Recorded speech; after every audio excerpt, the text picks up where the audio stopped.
Morning, guys. Welcome to Coffee Chat. Mmm, mmm. Wow, I'll tell you, that is delicious. Some people have put in the comments, "Oh, I can't wait to see that look on your face when you take your first sip." And I'll tell you, it's bittersweet and it is so good.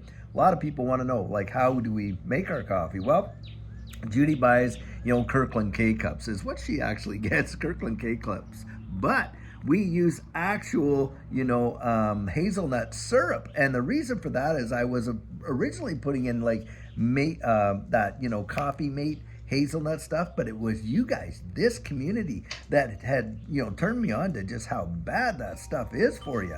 So ended up getting real hazelnut syrup, and we actually put probably about, I don't know, a little less than a teaspoon worth of cinnamon in each cup as well. Really hits the spot. I'll tell you what, if you're going to have coffee, you need a little kick to it more than just the caffeine. I'll tell you, wow. Anyhow, guys, reading a couple articles today, and these are really big. These articles are all about BlackRock and their Bitcoin ETF. Now, get this. BlackRock is the biggest holder in the world of Bitcoin through their ETF, bigger than what Grayscale was and stuff like that. And another thing, they are literally investing in their own ETF, in their own Bitcoin ETF. BlackRock is actually participating as a purchaser of it as well.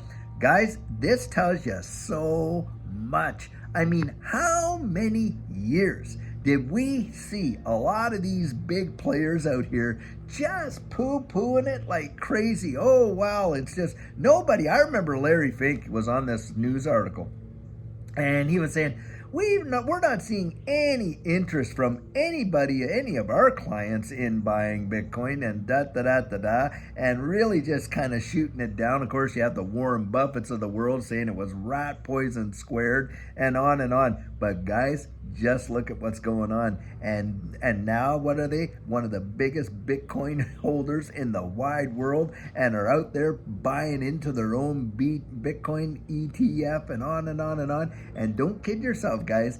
These guys down the line, I absolutely believe it 100%. You are going to see XRP ETFs. I really do believe that. And on top of that, guys, not just XRP, Ethereum, Bitcoin, and this and that, but like Brad Garlinghouse had said, I absolutely expect that you're going to see baskets of these assets wrapped up all in these exchange traded funds, and it is going to be wild. Just think about it. Oh my gosh.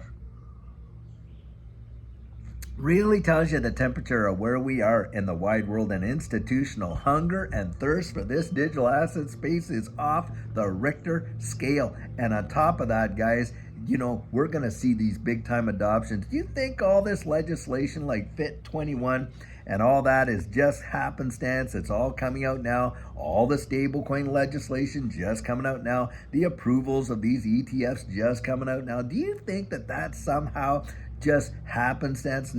Pretty coincidental, isn't it? Guys, we're watching it happen. This adoption is happening in real time, and it's just another layer on the foundation that they're building to move us in to this new digital economy. Yep, you had better believe it. Digital IDs, the legislation's getting put out there, those are getting approved, and on, and it is just happening bang, bang, bang.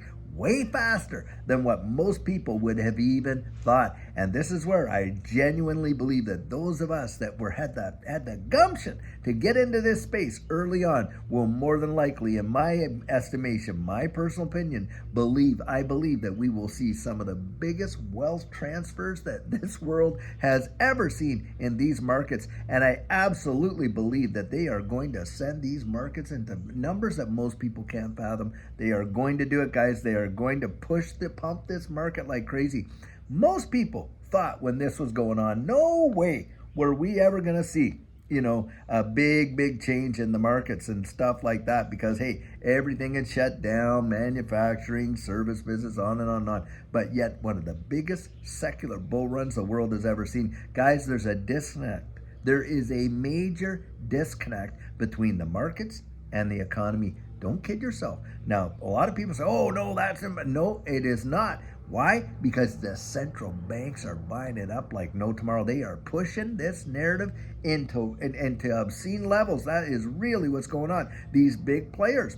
And think about this. Just the other day, just yesterday, we were actually quoting a stat that where 93%, something like that, 93% of all the equities and stocks and all that in the market is owned by just 10% of the population in this country. That is massive, massive, massive. You want to talk about a wealth divide? It is truly on like crazy. Now, having said all that, I want to give a little bit of an explanation because I saw there in the comments a lot of people getting confused about what an exchange traded fund is. Now, here's the definition of what it is.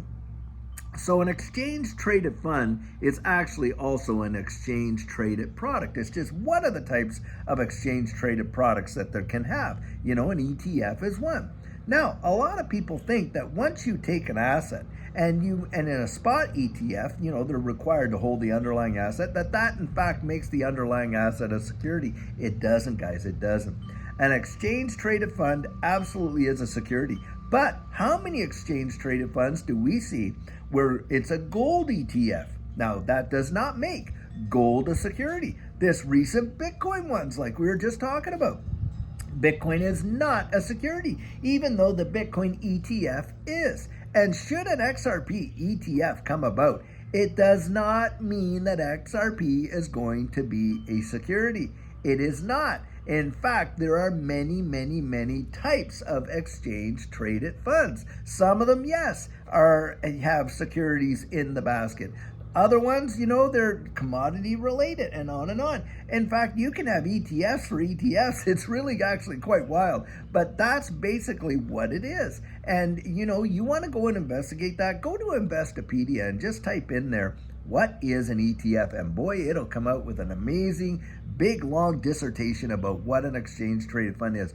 Don't get confused by the fact that an ETF is a security and that somehow that's going to make the underlying asset a security. It doesn't. And boy, is a lot of FUD coming out there and saying, oh, why in the world would you want XRP? You know, you fought so long for it to get the designation not to be a security, only to have it wrapped up in an ETF so it would be designated as a security. Guys, that is a false narrative. That is not how exchange traded funds work. And so it's important to understand this kind of stuff because that way you don't get kind of talked into all this kind of nonsense and FUD that gets out there. They prey and on our ignorance, what we don't know, right? They want us to believe stuff that is absolutely phony baloney, not true, so they can manipulate our behavior. And it's all about fear, uncertainty, and doubt, isn't it? And what's the cure for fear, uncertainty, and doubt? Hey, knowledge, understanding, and wisdom, right there. And you get that by going out there and doing your research, your due diligence. Now, a lot of people will ask, well, David, what is real research? Well, one thing I'll tell you that it's not YouTube. Even what I have to say on YouTube. Guys, I can share my convictions with you. I can't give you the confidence that comes with it. That comes from doing the research. The answers that we believe the most, and at least in my experience, the ones we trust the most, are the ones we find out for ourselves. Isn't that true? And that is kind of how I look at it. Now, you have to take yourself back to school days, you know, when you're actually having to do research on reports and things like that. Except today, from when we were kids our age, boy, is it a whole lot easier to do. You just get onto these search engines, this and this and that, and you find that out. Now, I want to give a caution about this too. These, you know, AI like chat, what is it, GBT or whatever it is. It's interesting about these things because David Schwartz was actually commenting on this fact that chat GBT and all these, they like to give you the answers that they think you want to get, right? And they, you know, based on the questions, they kind of can surmise, oh, they're looking for this kind of answer. Well, David shared a example of where these lawyers were citing these cases in, you know, one of their briefs and things like that did not even exist, and the AI made them up because that's how it looked at it, you know, that they were wanting this answer. So you can't trust that, you know, these AI, you know, programs that you go in and put your question are coming out and giving you honest answers. Really what they're programmed to do in there is give you an answer that you're looking for and stuff like that. So he was bringing that out over there in Amsterdam, and I thought that was really, really interesting that he said that. So guys, just go out there and really dig. Get that research into you, and you won't get taken by all the FUD that comes down the line that try to scare the dickens out of you and make you believe things that aren't even true. And of course, all the FUD about these ETFs. Don't let them scare you, guys. There is a big day. It is happening, and it's happening right before our very eyes. Really, really amazing, because guys, I can remember when Bitcoin first came out. I was working in the underground economy as a special enforcement officer for the tax department there in Canada. And you know, that I did that between 2008 to about 2011. That was my job there at that time. And hey, at 2009 is when Bitcoin came out. Well, by 2010, 11, you know, Bitcoin picked up a reasonable amount of steam with a lot of these guys I was investigating. You know why? Because they thought it was an untraceable form of monetary instrument. Well, now we know that it's probably one of the most traceable there was, but that's what they believed.